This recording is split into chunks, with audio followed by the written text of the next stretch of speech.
It can either be in what the Hello everyone, my name is Le Classic. I'm a filmmaker based in Johannesburg. So a couple of weeks ago, we dropped a short film titled Too Dark Not to Be Black. And I would like to thank everyone who has watched the film. If you haven't seen it, I'm going to leave a link right here so that you can watch it either before you watch this tutorial or after. So the reason I did this video is because a lot of people were amazed by the cinematography and the color grading. So I thought to myself, why not just make a tutorial showing the process. Basically on this video, we're only gonna focus on the lighting process, and I'll do my best to do a second video focusing solely on the color grading process. So basically there was literally no budget for this film. We only had a budget of 600 rand, which is equivalent to 35 US dollars, which was spent on food and the props. So this is basically proof that you don't need a big budget in order to be able to create something that's cinematic or beautiful. So as long as you have the skill and the right team to work with, you can actually pull off anything. And not that a big budget or equipment doesn't matter, it does matter, but like as aspiring filmmakers, sometimes, most of the time actually, we need to work with what we have, and this film is actually proof of that.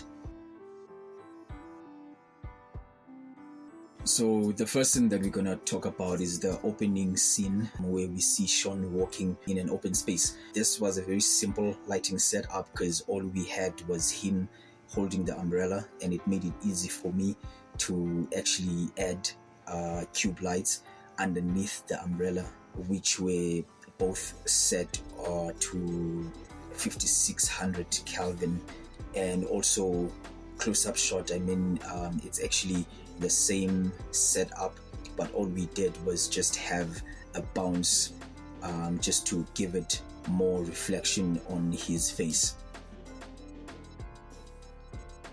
So the next thing that we're going to talk about is the one where we see Sean seated on the edge of the bed. Basically this was also like a very simple lighting, because we only had the tube light, which is visible, acting as a practical light. Because the tube light itself, it's not really that powerful. We didn't get enough exposure from it alone, so I had my assistant hold a second tube light right above him, which were both set on 3000 Kelvin.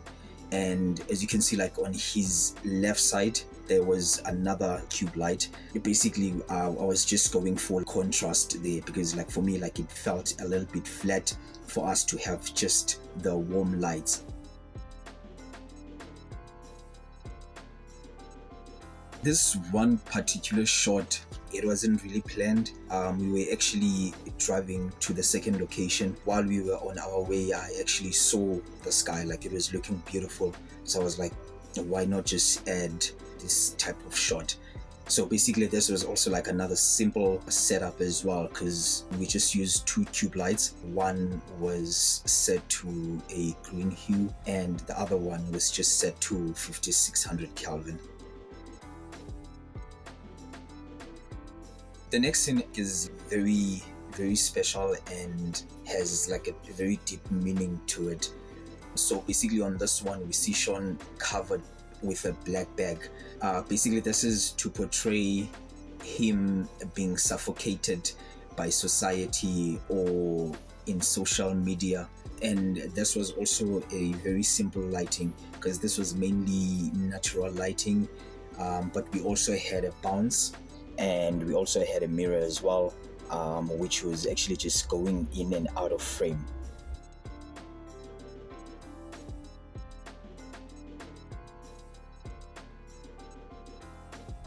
Basically that's about it. So as you can see that sometimes, or most of the time, simplicity is key, because most of the shots where they all had very minimal lighting setups. We didn't have expensive gear or anything else, and still we were able to produce something that is moving and something that's very cinematic. So I hope you guys enjoy that, and if you like this content and you would like to see more, please don't forget to like the video, comment, and subscribe. See you soon, guys.